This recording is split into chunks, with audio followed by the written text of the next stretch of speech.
Bismillahirrahmanirrahim. Assalamualaikum warahmatullahi wabarakatuh. Bismillah, alhamdulillah, la haula wala quwwata illa billah. Anak-anakku yang soleh dan solehah, mana kabar kalian? Semoga kalian keadaan sehat walafiat selalu dilindungi oleh Allah Subhanahu wa taala. Baik anak-anakku, karena negara kita masih dalam keadaan pandemi COVID-19, dan itu sudah sepantasnya kita selalu berikhtiar dengan menjaga protokol kesehatan ketat, juga berdoa kepada Allah minta perlindungan supaya kita dihindarkan dari yang namanya virus COVID-19. Baik anak-anakku yang soleh dan solehah, kita hari ini akan belajar pendidikan agama Islam dan budi pekerti kelas 3 materi sholat kewajiban. Tapi sebelumnya perkenalkan, Bapak bernama Dede Mahdi, SD Negeri Cangkol 1 Cirebon. Anak-anakku, sebelum kita belajar, kalian siapkan dulu peralatan belajarnya ya. Jika kalian siapkan sama atau Al-Quran, kalian siapkan, karena nanti kita akan belajar baca Al-Quran. Kita awali dengan literasi baca Al-Quran. Siapkan alat belajar bukunya jika kalian siapkan, supaya kalian bisa mencatat hal-hal penting atau materi-materi penting pada pertemuan kali ini. Anak-anakku, sebelum belajar, mari kita berdoa, mohon kepada Allah ya, supaya kita dibukakan pintu hati dan pikiran kita pada pembelajaran pada hari ini ya, yaitu kalian awali pada basmalah. Mari kita berdoa bersama. Bismillahirrahmanirrahim. Alhamdulillahirabbil alamin. Allahumma shalli ala sayyidina Muhammad wa ala ali sayyidina Muhammad. Raditu billahi rabba wa bil islami dina wa bi Muhammadin nabiyyan wa rasula. Rabbi zidni ilma warzuqni fahma. Amin ya rabbal alamin. Alhamdulillah, kita sudah doa sebelum belajar. Selanjutnya mari kita murojaah surat pendek, yaitu surat Al-Ma'un ya. Silakan kalian buka juz amma ataupun Qur'annya. Mari kita membaca bersama-sama. A'udzu billahi minas syaitonir rajim. Bismillahirrahmanirrahim. Ara'aital ladzi yukadzibu bid-din fadzalikal ladzi yad'ul yatim wa la yahuddu 'ala ta'amil miskin wa wailul lil musallin alladzina hum an salatihim sahun alladzina hum yura'una wa yamna'una al-ma'un. Shadaqallahul azim. Alhamdulillah, kita bermula berliterasi pada surat Al-Ma'un. Semoga dengan membaca surah ini kita dibuka, kita diterangi, hati kita diterangi oleh nur cahaya Al-Quran. Baik, untuk tujuan pembelajaran pada hari ini yaitu melalui tayangan gambar dan slide PowerPoint, peserta didik dapat yang pertama yaitu menyebutkan rukun sholat dengan, yang kedua menyebutkan sunnah sholat dengan benar, yang ketiga atau yang terakhir, setelah kalian belajar materi pada hari ini, kalian diharapkan bisa dapat menyebutkan hal yang membatalkan sholat dengan benar ya. Ada 3 ya poin. pelajaran pada hari ini. Tujuannya supaya mudah. Nah, gampangnya kalian ingat, yang pertama rukun sholat, yang kedua sunnah sholat, dan yang ketiga batal sholat. Hal yang baik anak-anakku yang soleh dan coba amati ya. Itu ada gambar apa ya? Ada gambar seorang anak laki-laki sedang sholat ya. Ada apa lagi? Ada bungkuk. Kalau bungkuk itu apa ya? Nah, nanti kita bahas ya. Ada yang duduk juga. Itu adalah gerakan-gerakan sholat ya. Masuk ya. Baik anak-anakku, pertama bahasan pada hari ini yaitu tentang rukun sholat. Apa sih yang dimaksud dengan rukun sholat? Rukun sholat adalah bacaan atau gerakan yang harus dilakukan dalam sholat. Nah, jika tidak dilakukan maka sholatnya tidak sah ya, sholatnya tidak sah. Itu kalau sholat ditinggalkan, dilakukan. Baik, rukun sholat itu jumlahnya ada 13 anak-anakku ya, ada 13. Yang pertama yaitu niat sholat ya. Kalian tentunya sudah bisa semua ya, niat sholat di 5 waktu ya, sudah diajarkan sama bapak ibu guru di sekolah. Nah, yang kedua yaitu berdiri bagi yang mampu. Nah, jika tidak mampu berdiri bisa sambil duduk, jika tidak mampu duduk bisa sambil tiduran atau bersandar ya. Karena misalkan kita sakit ya, kita sakit tidak bisa berdiri, kita bisa sambil duduk, sambil tiduran atau bersandar. Ataupun kita lagi dalam perjalanan, misalkan di kereta api, di bus ya, itu kan tidak mungkin kalau kita itu sholat mandiri ya, jatuh nantinya. Nah, karena itu boleh, Allah itu memudahkan hamba-hamba sholat ya.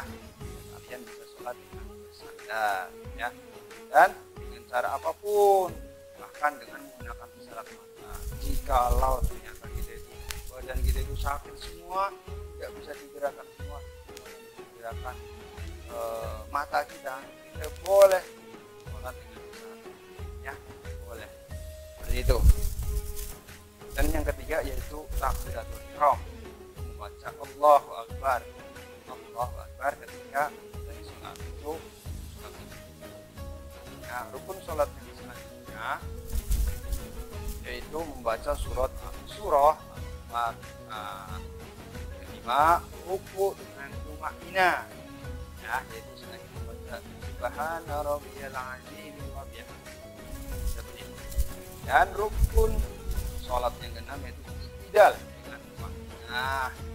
Sunnahnya dengan membaca Rabbana lakal hamdu samawati wa mil'ul ardi wa mil'u ma syi'ta min syai'in ba'd. Itu adalah iktidal dengan tumainah. Nah, apa sih yang dimaksud? Jadi ada ruku, iktidal.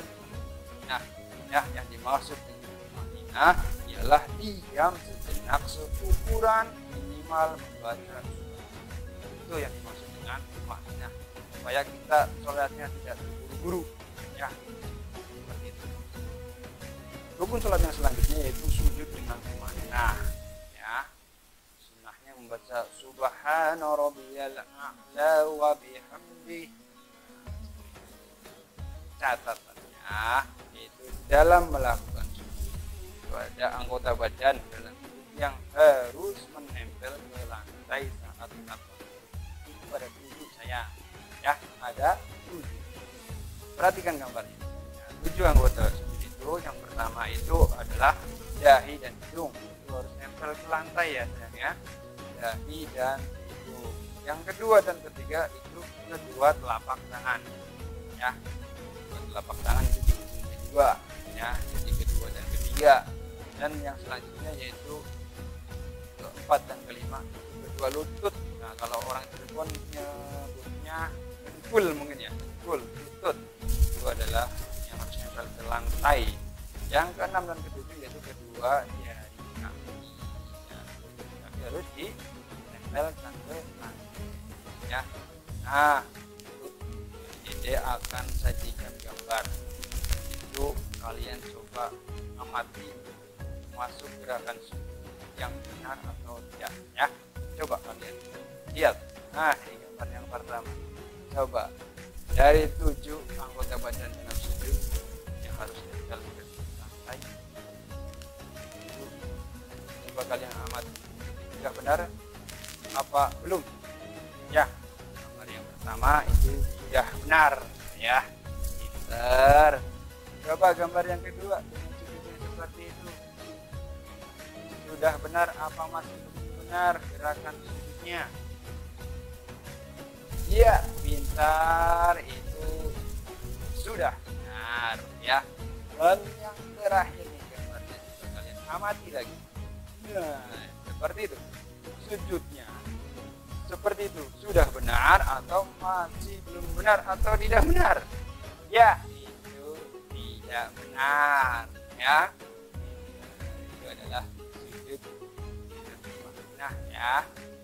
Baik, rukun sholat yang selanjutnya yaitu duduk antara dua sujud beserta tumaninah. Ya, posisi duduk di antara dua sujud adalah duduk iftiros, yaitu telapak kaki kiri diduduki. Itu yang dimaksud duduk iftiros. Nah, telapak kaki kiri di dan 9 yaitu duduk tasyahud akhir. Nah, posisi duduk tasyahud atau tahiyat akhir adalah duduk tawaruk.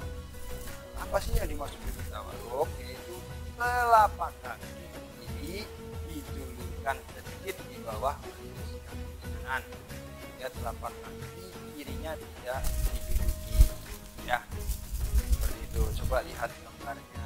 Nah, ada duduk tawaruk, di telapak kaki kirinya didudukkan di bawah kaki kanan dan duduk terus telapak kaki kiri di seperti itu ya sayang ya. Praktekkan di rumah. Kalau masih misalkan ada yang salah duduknya, coba kalian perbaiki seperti itu ya. Nah, rukun sholat yang selanjutnya yaitu membaca tasyahud akhir. Nah, yang ke-11 membaca sholawat pada baginda Nabi Sallallahu Alaihi Wasallam di dalam tasyahud. Nah, itu adalah rukun sholat. Kalau tidak membaca sholawat maka sholatnya tidak sah. Seperti itu ya sayang ya. Selanjutnya yaitu membaca salam pertama. Bahkan rukun sholat. Karena salam kan ada kedua ya, ada yang tahiyat akhir, kita nengok ke kanan, namanya salam pertama. Assalamualaikum warahmatullahi. Itu salam pertama. Itu ada yang merupakan rukun sholat. Salam yang kedua masuk ke pembahasan yang selanjutnya ya. Dan rukun sholat yang terakhir yaitu tertib. Nah, tertib itu maksudnya apa? Artinya itu tertib urutan bacaan dan gerakannya sesuai dengan ya, tidak boleh ditukar-tukar seperti itu saya. Baik, anak-anakku yang soleh dan solehah, ya, kita akan bahas tentang sunnah dalam sholat. Nah, sunnah dalam sholat itu artinya apa? Yang pertama artinya bacaan atau gerakan yang sunnah dilakukan ya, jika dilakukan mendapatkan pahala tambahan, dan jika tidak dilakukan tidak sampai membatalkan sholat. Itu yang dimaksud dengan sunnah dalam sholat. Baik anak-anakku, sunnah dalam sholat itu diantaranya yang pertama itu membaca doa iftitah ya, itu merupakan sunnah. Yang kedua membaca surat pendek setelah membaca surah ya, surat pendek itu sunnah dalam sholat. Yang ketiga membaca amin setelah membaca Al-Fatihah. Yang keempat yaitu membaca takbir dan setiap perpindahan gerakan. Misalkan berdiri mau ruku maka kita takbir Allahu Akbar. Nah, itu disunahkan dalam sholat. Dan yang kelima yaitu membaca tasyahud awal. Yang keenam mengucapkan salam yang kedua pada tahiyat akhir. Jadi kalau salam pertama ikutnya rukun sholat, dan salam yang kedua, sedangkan salam yang kedua itu ikutnya sunnah dalam sholat. Jika tidak dilakukan, sholatnya tidak batal, ya, masih sah, tidak batal kalau salam yang kedua ini. Baik anak-anakku, sunnah yang selanjutnya itu mengangkat kedua tangan ketika takbiratul ihram. Selanjutnya mengangkat kedua tangan ketika berdiri dari ruku, ya. Selanjutnya melihat ke tempat melihat itu, ya, tempat kedua tangan dan sisi mata melihat ke tempat sujud, ya, tidak tirak-tirik bahasanya, ya. Nah itu hal-hal yang membatalkan salat yaitu yang pertama hadas, ya. Kalau perempuan mungkin sudah terkena haid, ya, itu maka sholatnya batal atau tidak sholat. Nah yang kedua itu terkena najis, misalkan lagi sholat ternyata nempel ketempelan kotoran cicak misalnya, itu sholatnya batal. Yang ketiga terbukanya aurat. Nah auratnya laki-laki dan perempuan beda, ya. Aurat laki-laki menurut Mazhab Syafi'i yaitu dari lutut atau dengkul tadi, ya, sampai pusar, ya. Kalau itu terbuka maka sholat batal. Kalau perempuan itu muka atau wajah dan telapak tangan. Dan selanjutnya yang membatalkan sholat yaitu mengucapkan kata atau berbicara. Dalam sholat tidak boleh kita mengucapkan kata meskipun masa itu membatalkan sholat. Dan yang kelima yaitu makan dan minum. Tidak mungkin juga, ya, kalau makan dan minum. Sebenarnya bisa, ya, jika kalian bisa mau sholat ternyata kalian makan dulu sebelum sholatnya, ya.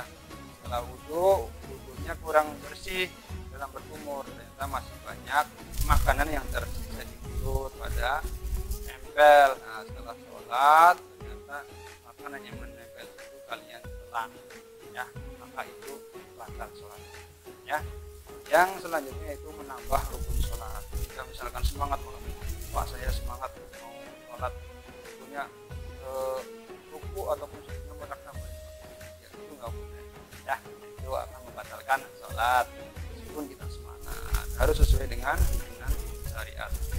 Selanjutnya itu bergerak 3 kali, gerakan berturut itu akan membatalkan sholat. Misalkan digaruk-garuk 3 kali gerakan berturut itu akan membatalkan sholat. Kalau sholatnya batal maka kalian harus mengulanginya atau apa? Atau mengulangi dari awal, ya. Kalau sholatnya batal kalian mengganti atau mengulangi dari awal. Selanjutnya hal-hal yang membatalkan sholat yang kedelapan yaitu merompat atau kumpul. Kalau sholat kok merompat sholatnya batal, ya. Dan yang kesembilan yaitu mendahului gerakan imam 2 kali atau lebih, ya. Kalau misalkan imam ruku kalian ruku duluan, nah itu sudah terjadi. Imam belum sujud kalian sudah sujud duluan, maka sholatnya batal. Kalian harus mengulanginya dari awal. Selanjutnya yaitu niat memutuskan sholat, dan yang terakhir niat memutuskan sholat digantungkan pada suatu hal. Itu hal-hal yang membatalkan sholat. Nah kita sudah selesai. Kita lanjut ke kesimpulan pertemuan pada hari ini. Yang pertama yaitu rukun sholat adalah bacaan atau gerakan yang harus dilakukan di dalam pelaksanaan sholat, dan jika tidak dilakukan maka sholatnya tidak sah, ya. Nah, yang sunnah sholat adalah amalan-amalan berupa bacaan atau gerakan yang dianjurkan untuk dilakukan mengikuti Rasulullah SAW. Dan jika tidak dilakukan maka sholatnya tetap sah, ya.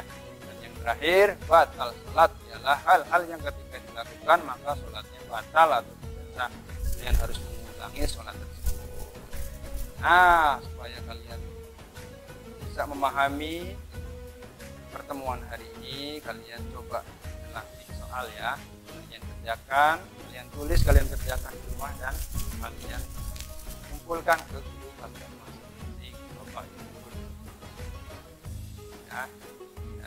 Langsung jelaskan apa yang dimaksud dengan sholat pertama, ya. Yang kedua, sebutkan 5 rukun sholat. Yang ketiga, baca doa iftitah itu termasuk rukun sholat atau sunnah. Kalian jawab.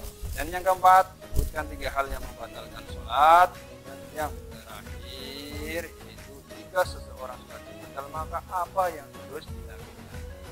Ya, itu adalah latihan soal pada hari ini. Nah, anak-anakku yang soleh dan solehah, itulah pembelajaran kita pada hari ini. Nah, kita tutup pembelajaran hari ini dengan membaca doa sebelum hafal. Ya, kalian masih hafal. Kita berdoa bersama-sama. Bismillahirrahmanirrahim. Subhanakallahumma wa bihamdika asyhadu an la ilaha illa anta astaghfiruka wa atubu ilaik.